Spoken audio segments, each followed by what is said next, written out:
إن الحمد لله نحمده ونستعينه ونؤمن به ونتوكل عليه ونعوذ بالله من شرور أنفسنا ومن سيئات أعمالنا من يهده الله فلا مضل له ومن يضلل فلا هادي له وأشهد أن لا إله إلا الله وأشهد أن محمدا عبده ورسوله يا أيها الذين آمنوا اتقوا الله حق تقاته ولا تموتن إلا وأنتم مسلمون يا أيها الذين آمنوا اتقوا الله وقولوا قولا سديدا يصلح لكم أعمالكم ويغفر لكم ذنوبكم ومن يطع الله ورسوله فقد فاز فوزا عظيما أما بعد فإن خير الحديث كتاب الله وخير الهدي هدي محمد صلى الله عليه وسلم وشر الأمور محدثاتها وكل محدثة بدعة وكل بدعة ضلالة وكل ضلالة في النار. أعوذ بالله من الشيطان الرجيم. قل هل يستوي الذين يعلمون والذين لا يعلمون. സ്നേഹം നിറഞ്ഞ സത്യവിശ്വാസികളെ, വിശ്വാസിനികളെ, അള്ളാഹുവിൻ്റെ വിധികളൊക്കെ ജീവിതത്തിലുടനീളം പാലിക്കണമെന്ന് എല്ലാവരെയും വസിയത്ത് ചെയ്യുകയാണ്. പരിശുദ്ധ റമദാൻ മാസത്തിൻ്റെ തൊട്ടടുത്താണ് നമ്മളുള്ളത്. ഇനിയൊരു വെള്ളിയാഴ്ച കൂടി കഴിഞ്ഞാൽ പിന്നത്തെ വെള്ളിയാഴ്ച ഇൻഷാ അല്ലാഹ് നമ്മുടെ ഹയാത്തിലുണ്ടെങ്കിൽ നമ്മൾ റമദാൻ മാസത്തിലായിരിക്കും. റമദാൻ ഒരു വലിയ അവസരമാണ്. അള്ളാഹു നമുക്ക് നൽകിയ വലിയൊരു അവസരമാണ്.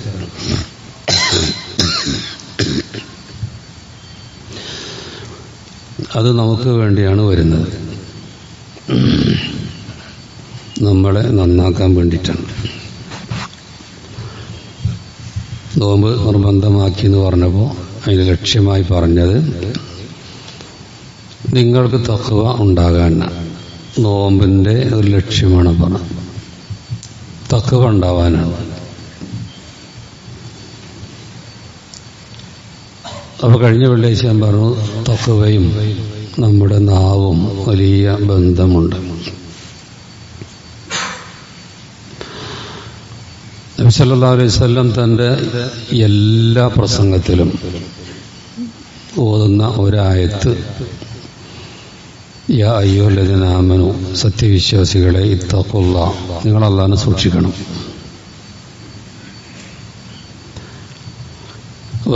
വഖൂലു ഖൗലൻ സദീദ, നല്ല വാക്ക് പറയണം.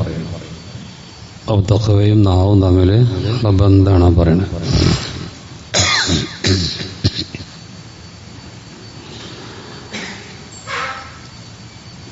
അതുപോലെ നമ്മുടെ ആദർശം, അതും നമ്മുടെ നാവുമായിട്ട് ബന്ധം. എങ്ങനെയാണെന്ന് ചോദിച്ചാൽ,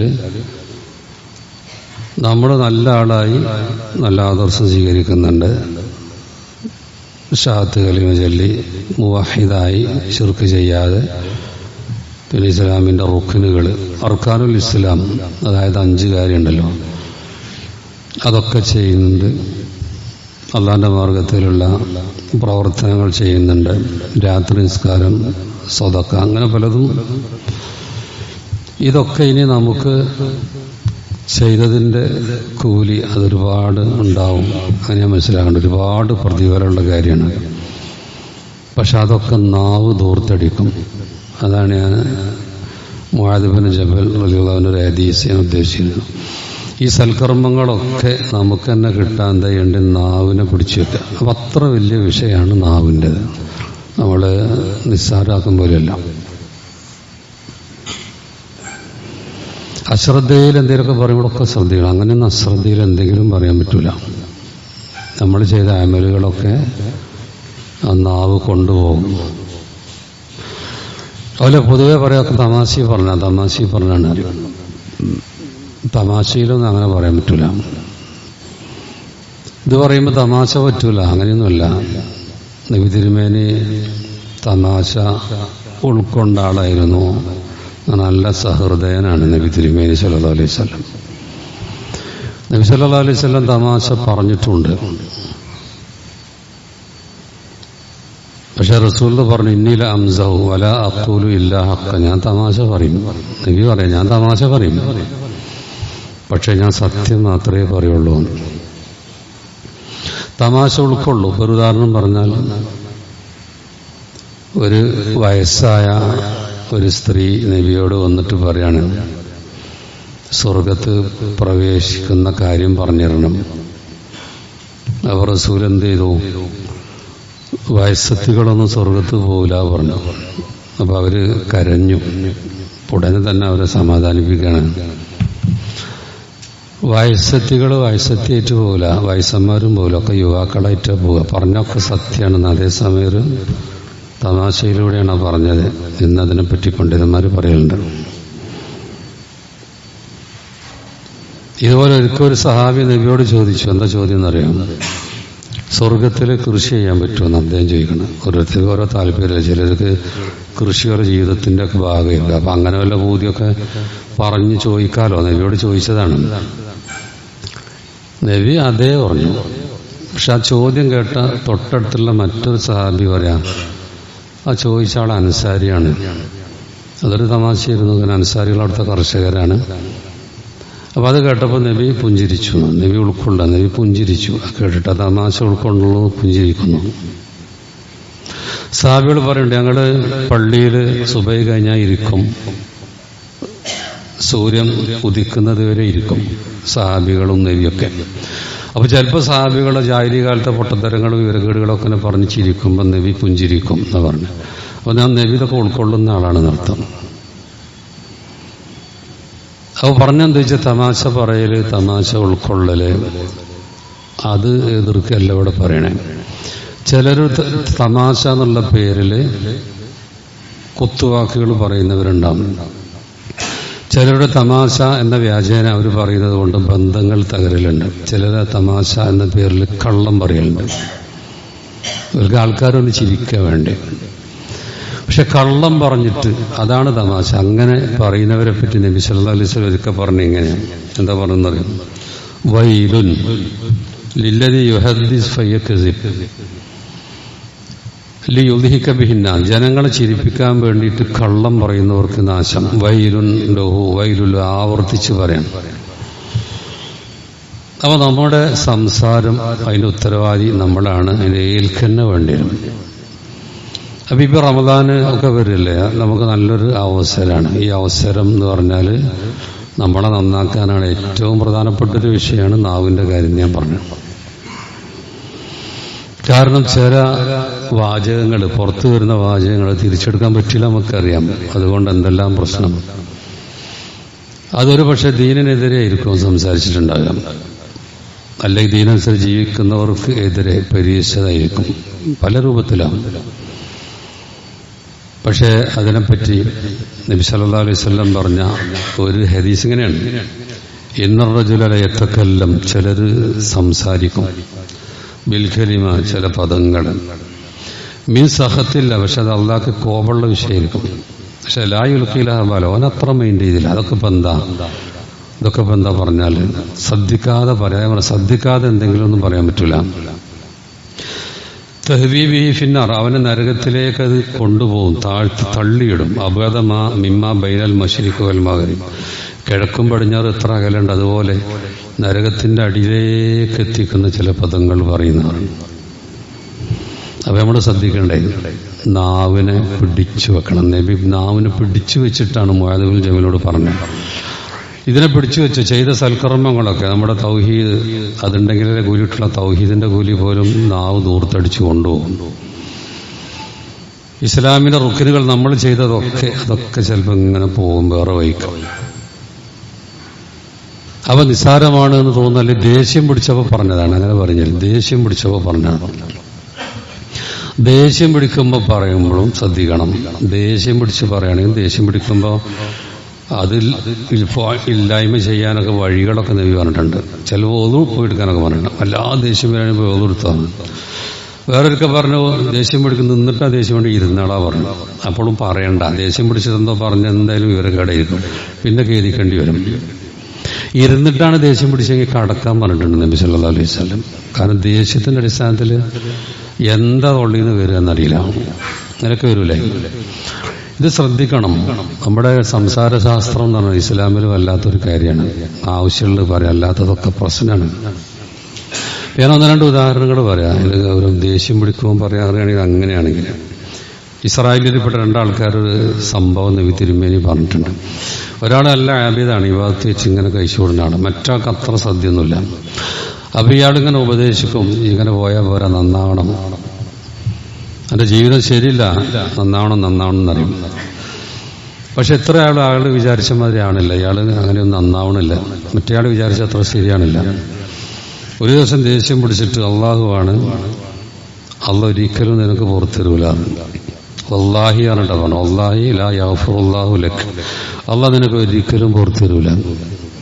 അതെന്താ, ഇയാൾ ദേഷ്യം പിടിച്ചു. ദേഷ്യം പിടിച്ചപ്പോൾ വന്ന വാക്കാണത്. നമുക്ക് പറയല്ല വേണ്ടേ, പറഞ്ഞിട്ട് കേൾക്കണേ കേട്ടോട്ടെ, ദേഷ്യം പിടിച്ചിട്ട് ഇപ്പം എന്താ കാര്യം?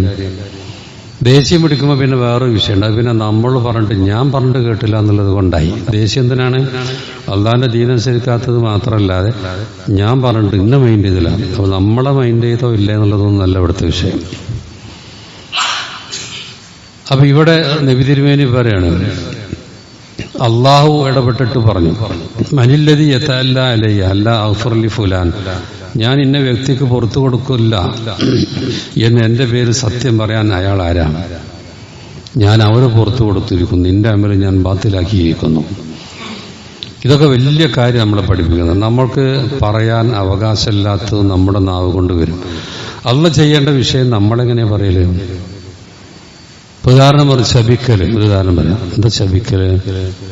അള്ളാന്റെ റഹ്മത്തോന് ഉണ്ടാവാതിരിക്കട്ടെ എന്ന് ശപിക്കുക. അത്തൊർദുമില്ലായ്നത്തില്ല, അള്ളാഹുവിന്റെ ലായനത്തുണ്ടാവട്ടെ. അത്തൊർദുമിൻ റഹ്മത്തില്ല, അവന്റെ റഹ്മത്തിൽ നിന്ന് അവൻ ആട്ടിയൊടിക്കപ്പെടട്ടെ. ഇതൊക്കെയാണല്ലോ ഈ ശാപം. നിങ്ങൾ ആലോചിച്ച് നോക്കി, പൊതുവെ ദേഷ്യം പിടിച്ചാൽ ശപിക്കുന്ന ഒരു പ്രവണതല്ലേ? അതുകൊണ്ടൊക്കെ വലിയ പ്രശ്നം വരാ. നാവിലൂടെയുള്ള ഈ ശാപം വരുന്നത്. ഈ ശപിക്കൽ ചിലപ്പോ ഭർത്താവ് ഭാര്യനെയായിരിക്കാം, ഭാര്യ ഭർത്താവിനായിരിക്കും, അല്ലെങ്കിൽ മാതാപിതാക്കൾ കുട്ടികളോടായിരിക്കും, അധ്യാപകൻ വിദ്യാർത്ഥികളോടായിരിക്കും, ദേഷ്യം പിടിപ്പിച്ചതായിരിക്കും. സംഗതിയൊക്കെ ദേഷ്യം പിടിപ്പിക്കുമ്പോൾ തന്നെയായിരിക്കും ഉണ്ടാകുക.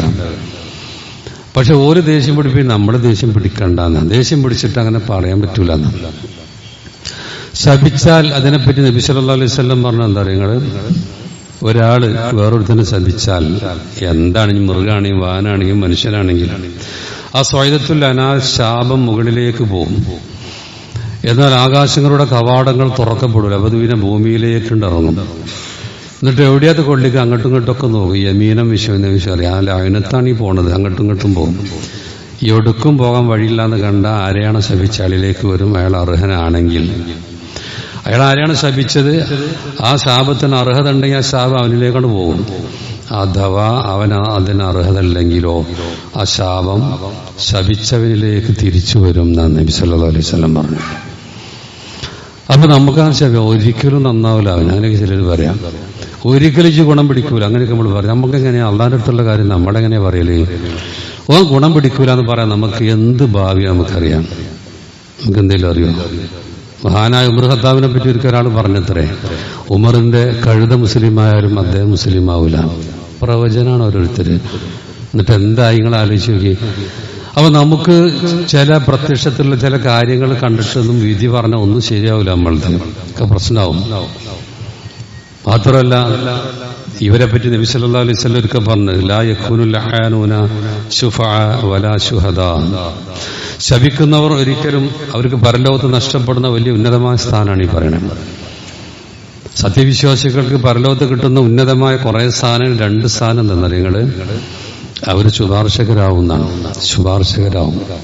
നമ്മുടെ വഴി മറ്റുള്ള ആൾക്കാർക്ക് അവര് നരകത്തിൽ നിന്ന് രക്ഷപ്പെടുന്നൊരവസ്ഥ ഉണ്ടാക്കുക എന്ന് പറഞ്ഞാൽ നമുക്ക് എന്തൊരു ആദരവാണ്.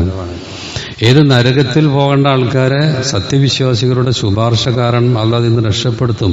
അത് സത്യവിശ്വാസികൾക്കുള്ള വലിയൊരു സ്ഥാനമാണ്. അതുപോലെ അവർ സാക്ഷികളായിരിക്കുന്ന ലിതകൂനു ശുഹദാ, വിശുദ്ധ ഖുർആൻ നമ്മോട് പറഞ്ഞ സൂറത്ത് ബഖറയിലുണ്ട്, വകദാലിക ജഅൽനാകും ഉമ്മത്തൻ വസതൻ ലിതകൂനു ശുഹദാ അലന്നാസ് എന്ന് പറഞ്ഞിട്ട്. നമ്മൾ ജനങ്ങൾക്ക് വേണ്ടി സാക്ഷ്യം വഹിക്കുന്നവരാണ്, നമ്മൾ അവർക്ക് വേണ്ടി സാക്ഷ്യം വഹിക്കും. അത് നമ്മുടെ ഒരു പ്രത്യേകത. എന്താ സാക്ഷ്യം വഹിക്കുക എന്നറിയോ? മുമ്പുള്ള അമ്പിയാക്കളൊക്കെ അവരുടെ ദൗത്യം നിർവഹിച്ചിട്ടുണ്ട് എന്ന് പറയുന്നത് സാക്ഷ്യം വഹിക്കുന്നത് നമ്മളായിരിക്കും. നൂഹ് അലൈഹി സ്വലാമിന്റെ ജനത, ആ നൂഹ് അലൈഹി സ്വലാം ജനങ്ങൾക്ക് എത്തിച്ചു കൊടുത്തോന്ന് ചോദിക്കുമ്പോൾ ജനത ഇല്ല, എത്തിച്ചു തന്നിട്ടില്ല എന്ന് പറയും. എന്നാൽ മുഹമ്മദ് നബിയുടെ ജനത പറയും അല്ല, സാക്ഷ്യം വഹിക്കുക, എത്തിച്ചു കൊടുത്തിട്ടുണ്ട്. എന്തുകൊണ്ടാ? കൃത്യമായി പരിശുദ്ധ ഖുർആനിലെ സംഭവം സത്യസന്ധമായി നമ്മുടെ മുമ്പിലുണ്ട്. ഇതുപോലെ അമ്പിയാക്കളുടെ ജനതകളെ തള്ളുമ്പോൾ ഈ ഉമ്മത്താണ് സാക്ഷ്യം വഹിക്കുക. ഇവിടെ പറഞ്ഞത് ശപിക്കുന്നവർ പരലോകത്ത് സാക്ഷ്യം വഹിക്കുന്നവരുമാവുകയില്ല, ശുപാർശ ചെയ്യുന്നവരുമാവുകയില്ല. ഉന്നതമായ 2 സ്ഥാനാണ് പോകുന്നത്. അപ്പൊ നാവ് വളരെ വലിയ അപകടമാണ്. അത് നമ്മളത് മനഃപൂർവ്വം തന്നെ ശ്രദ്ധിച്ചിട്ട് വേണം അതിനെ കൈകാര്യം ചെയ്യാൻ, പിടിച്ചു കെട്ടാൻ. അല്ലെങ്കിൽ അതിന് തമാശ എന്നുള്ള കോലത്തിൽ വരും, ദേഷ്യം പിടിച്ചിട്ടാണെന്നുള്ള രൂപത്തിൽ വരും, പല രൂപത്തിൽ വന്നിട്ട് ആൾക്കാർ എന്ത് ചെയ്യും? അതൊക്കെ ന്യായീകരിച്ചിട്ട് അതെന്താ, അതൊന്നല്ല, അളന്ന് മുറിച്ച സംസാരം. സഹാബികളൊക്കെ എന്തൊരു ഭയം ഉണ്ടായിരുന്നു, ശ്രദ്ധിക്കാതെ അവരെടുത്ത് ചില വന്ന പാചകങ്ങൾ. ഉദാഹരണം ഞാൻ പറയാം. അബൂദർ റളിയല്ലാഹു അൻഹു, അദ്ദേഹം ഒരിക്കൽ ദേഷ്യം പിടിച്ചപ്പോ ഒരാളോട് പറയാം, യബ്ന സൗദാന്ന്, ഏയ് കറുത്തവരുടെ മകനെ. ദേഷ്യം പിടിക്കുമ്പോഴാണ് അതൊക്കെ വരല്ലേ. നമുക്കറിയാം പറയാനൊന്നും പാടില്ല, കാരണം റബ്ബിന്റെ അടുത്തൊക്കെ തുല്യാണ്, കറുപ്പും വെളുപ്പൊന്നുമില്ല. പക്ഷെ ദേഷ്യം പിടിക്കുമ്പോൾ ഓരോരുത്തരുടെ മനസ്സിന്റെ ഉള്ളിൽ എന്തെങ്കിലുമൊക്കെ ഉണ്ടെങ്കിൽ അതിന് വരികയാണ്. ഉടനെ നബി തിരുമേന്റെ അടുത്ത് അദ്ദേഹത്തിന് കുറ്റം ബോധം തോന്നിയപ്പോൾ അദ്ദേഹം തന്നെ വന്ന് പറയാം നബിയോട്, നബിയെ ദേഷ്യം പിടിച്ചപ്പോൾ ഞാൻ ഒരാളെ കറുത്തവരുടെ മകനെ എന്ന് പറഞ്ഞു. ഉടനെ നബി സല്ലല്ലാഹു അലൈഹി വസല്ലം പറയാണ്, അയ്യർതോ ബി ഉമ്മിഹി, അദ്ദേഹത്തിന്റെ ഉമ്മാനെ വെച്ച് നീ ആക്ഷേപിച്ചോ? ഇന്ന കമ്രും ഫീക ജാഹിലിയ, നീ ഒരു മനുഷ്യനാണ്, നിന്നിൽ ജാഹിലിയത്തുണ്ട് എന്ന് പറഞ്ഞാൽ ജാഹിലിയത്തിൽ നിന്ന് രക്ഷപ്പെട്ടു വന്ന മുസ്ലിങ്ങളാണ്. അപ്പൊ അവരിൽ ഇനി ആ ജാഹിലിയത്തിന്റെ ഒരു തകരാറുണ്ടാകാൻ പാടില്ല, അതിനൊക്കെ ഇതാവണം. പക്ഷെ ദേഷ്യം പിടിച്ചപ്പോഴും എങ്കിൽ ഉള്ളിന്റെ ഉള്ളിൽ നിന്ന് എന്തോന്ന് കറുത്തവരോട് എന്തോന്നും ഉണ്ടായോ എന്ന് നബി തിരുമേനിക്ക് തോന്നിയത് കൊണ്ടാണല്ലോ അങ്ങനെ പറയണേ. ഇത് കേട്ടപ്പോ അബൂദറിന് വല്ലാത്ത ഭയം. അദ്ദേഹം ഈ സഹാബിന്റെ അടുത്ത് പോയി, എന്നിട്ട് നിലത്ത് കടന്നു കൊടുക്കുകയാണ്, കവള് നിലത്ത് വെക്കുകയാണ്. എനിക്ക് മാപ്പ് തരണം, ഞാൻ നിങ്ങൾ അങ്ങനെ പറഞ്ഞത്. മാപ്പ് തന്നു പോയി, പ്രശ്നമല്ല. ഇല്ല, എന്റെ മുഖത്ത് നിങ്ങൾ ചവിട്ടണം. നിങ്ങളൊക്കെയാണ് പോലെ പേടിയാണ്, എന്റെ മുഖത്ത് ചവിട്ടിയാലേ ഞാൻ പോവുള്ളൂ. അത്ര ഭയം. നമ്മുടെ നാവിൽ നിന്ന് ദേഷ്യം പിടിച്ചപ്പോൾ, അശ്രദ്ധയിലോ അപകടം പിടിച്ചൊരു വാചകം വന്നപ്പോ അത് നാളെ നമുക്ക് വല്ലാത്തൊരു പ്രശ്നമാകുമോ എന്നുള്ള പേടിയല്ലേ അത്. അപ്പൊ ഇതൊക്കെ ഇതുപോലുള്ളത് ഓരോരുത്തർക്ക് വരലില്ലേ. ഐഷാ റളിയല്ലാഹു അൻഹ ഒരിക്കൽ പറയാണ്, ഗൗരവം മനസ്സിലാക്കാതെ വരുമ്പോൾ നബിയുടെ ഗൗരവം മനസ്സിലാക്കി കൊടുക്കുന്ന വിഷയം പറയണേ. എന്താണെന്നറിയോ? സഫിയ ബീവിയെ പറ്റി ആയിഷ ബീവി പറഞ്ഞു, ഹസ്ബുക മിൻ സഫിയ കഥാ വകഥാ. സഫിയെ പറ്റി പറഞ്ഞു, സഫിയത്ത ഖസീറത്തല്ലേ, കുറിയവൾ. അവർ കുറച്ച് നീളം കുറഞ്ഞാളെ. പക്ഷെ അതിലൊരു പരിഹാസത്തിന്റെ ഒരു ചുവണ്ടല്ലോ, കുറിയവൾ. അങ്ങനെ ഓരോരുത്തരെ അവരുടെ പ്രകൃതം വെച്ച് പരിഹസിക്കുന്ന എത്ര ആൾക്കാരുണ്ട്. ഓരോരുത്തരെയും ഓരോ രൂപത്തിൽ പരിഹസിക്കുന്നവര്. പക്ഷെ ഇങ്ങനൊരു വാക്ക് ആയിഷാബീന്റെ അടുത്തുനിന്ന് വന്നപ്പോഴും ലോകത്തിനുള്ള പാഠം നബി തിരുമേനി പറയാണ്. ആയിഷാബിയോട് നബി സല്ലല്ലാഹു അലൈഹി വസല്ലം പറഞ്ഞു, ലഖദ് ഖുൽതി കലിമതൻ, നീ ഒരു വാചകം, ഒരു വാക്ക് ഇപ്പൊ പറഞ്ഞു. ലൗ മുസിജത് ബിമാഇൽ ബഹർ, അത് പ്രവിശാലമായ സമുദ്രത്തിലെ ആ വെള്ളത്തിൽ കലക്കിയാൽ ലമസജതു, അതിന്റെ നിറം പോലും മാറിപ്പോകുമായിരുന്നു. അത്ര അപകടം പിടിച്ച വാക്കാണ് നീ പറഞ്ഞത്. അപ്പൊ നിങ്ങൾ ഓരോരുത്തരും സ്വന്തം ആലോചിച്ചാൽ മതി. നമ്മുടെ നാവ് കൊണ്ട് ഇത്ര പരിഹാസങ്ങൾ, എത്ര ഇടിച്ചു താഴ്ത്തലുകൾ, അതുപോലെ ദീനിനെതിരെയുള്ള സംസാരങ്ങൾ. ദീനനുസരിച്ച് ജീവിക്കുന്നവർ ഓന്റെ വേഷം കണ്ടില്ലേ, ചില ഇസ്ലാമിക വേഷമായിരിക്കും, അല്ലെ അവരുടെ വേഷം കണ്ടില്ലേ. ഏത് കാലത്താണ് ഇവർ ഒരു ഇസ്ലാമിന്റെ വേഷം ധരിച്ച് നടന്നതുകൊണ്ടായിരിക്കും ഈ പരിഹാസമൊക്കെ റബ്ബിലേക്കാണ് എത്തുന്നത്. അത്തരം പരിഹാസങ്ങളെപ്പറ്റി വിശുദ്ധ ഖുർആൻ ഒരിക്കൽ പറഞ്ഞത്, ഖുൽ, പറയുക പ്രവാചകരെ, അബില്ല, അള്ളാഹുവിനെയാണോ, ആയാത്തി അവന്റെ ആയത്തുകളെയാണോ, വറസൂലി അവന്റെ ദൂതനെയാണോ, കുൻതും തസ്തഹ്സിഊൻ നിങ്ങൾ പരിഹസിക്കുന്നത്, ലാ തഅ്തദിറൂ നിങ്ങൾ ഒഴിവ് കഴിവ് പറയണ്ട, ഖദ് കഫർതും നിങ്ങൾ കാഫിറായിട്ടുണ്ട്, ബഅദ ഈമാനിക്കും നിങ്ങളുടെ ഈമാനിന് ശേഷം. അപ്പൊ നാവ് നമ്മുടേതാണ് വിചാരിച്ച് എങ്ങനെയെങ്കിലും ഉപയോഗിച്ചാലേ തീരാ നഷ്ടത്തിലേക്ക് എത്തും. വളരെ ശ്രദ്ധിക്കണം. അപ്പൊ നോമ്പ് നമ്മളെ നന്നാക്കാനാണ് നോമ്പ് വരുന്നത്. നമ്മൾ തീരുമാനിക്കണം ഏത് ഒക്കെ ഒന്ന് ശരിയാക്കണം, മനസ്സിനെ ശരിയാക്കണം. എന്നെ നന്നാക്കാൻ വരുമ്പോൾ അത് ഒന്നും അതിൻ്റെ സാധാരണ മാസം പോലെ അതാണ് കടന്നു പോകും, നമുക്ക് ഒരു ഗുണം കിട്ടൂല. എന്നാൽ ശ്രദ്ധിച്ചാലോ അത് നമുക്ക് ഉണ്ടാകുന്ന ഗുണങ്ങളെ ഇൻഷാ അല്ലാഹ് അടുത്ത വെള്ളിയാഴ്ചക്ക് അത് ഓർമ്മയാക്കും ഇൻഷാ അല്ലാഹ്. അപ്പൊ ശ്രദ്ധിക്കുക. അള്ളാഹു നമ്മെ അനുഗ്രഹിക്കുമാറാവട്ടെ.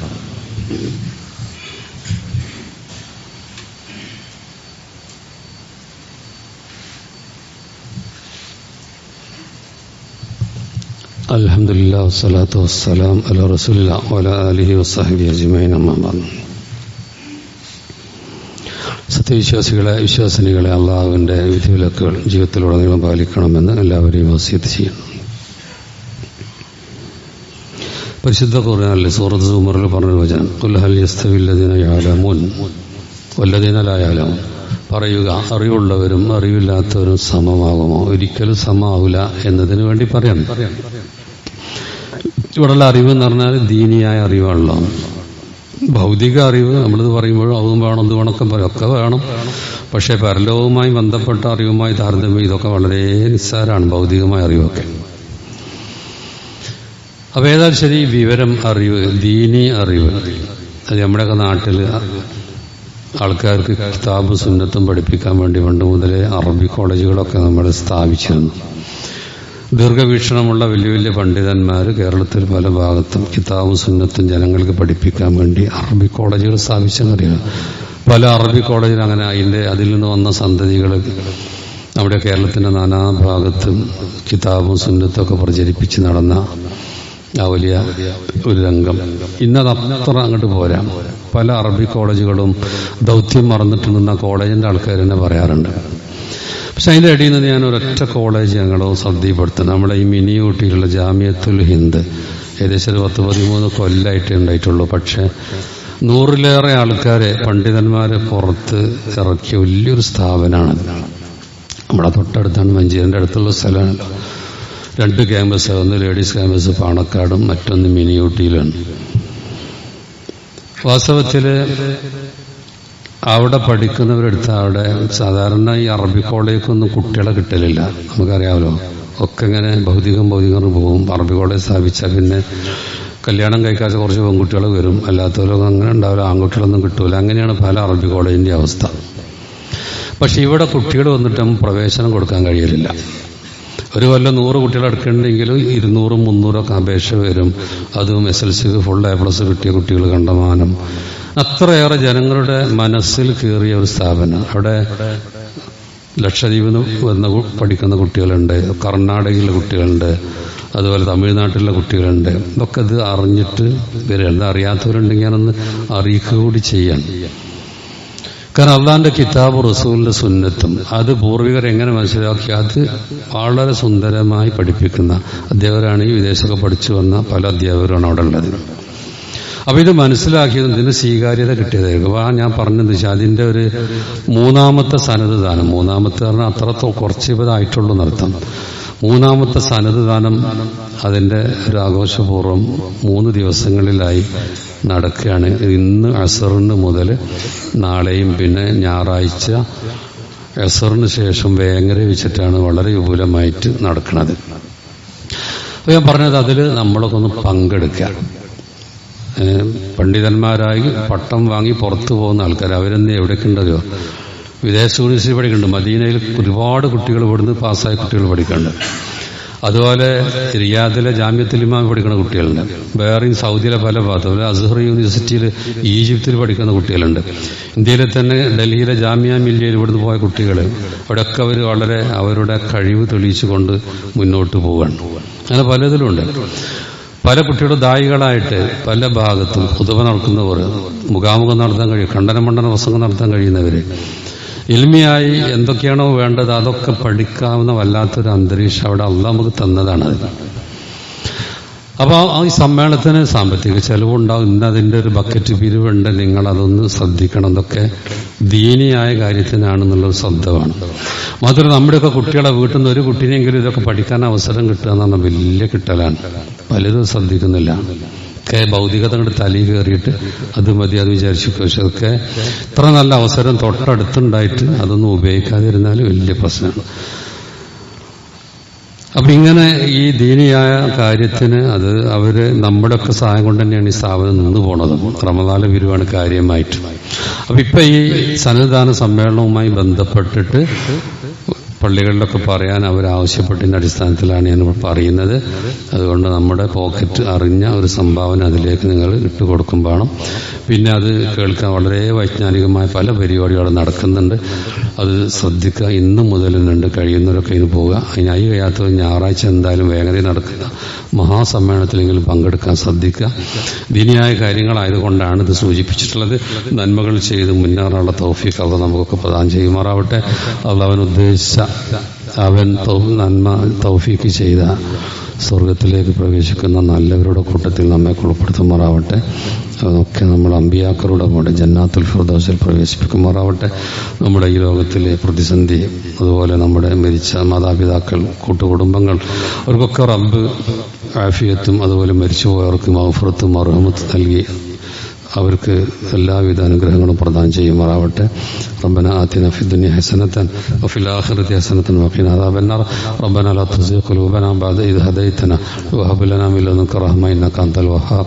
اللهم اغفر للمؤمنين والمؤمنات والمسلمين والمسلمات. اللهم أعز الإسلام والمسلمين وأذل الشرك والمشركين. اللهم اجرنا من النار. وآخر دعوانا أن الحمد لله رب العالمين وصلى الله على محمد.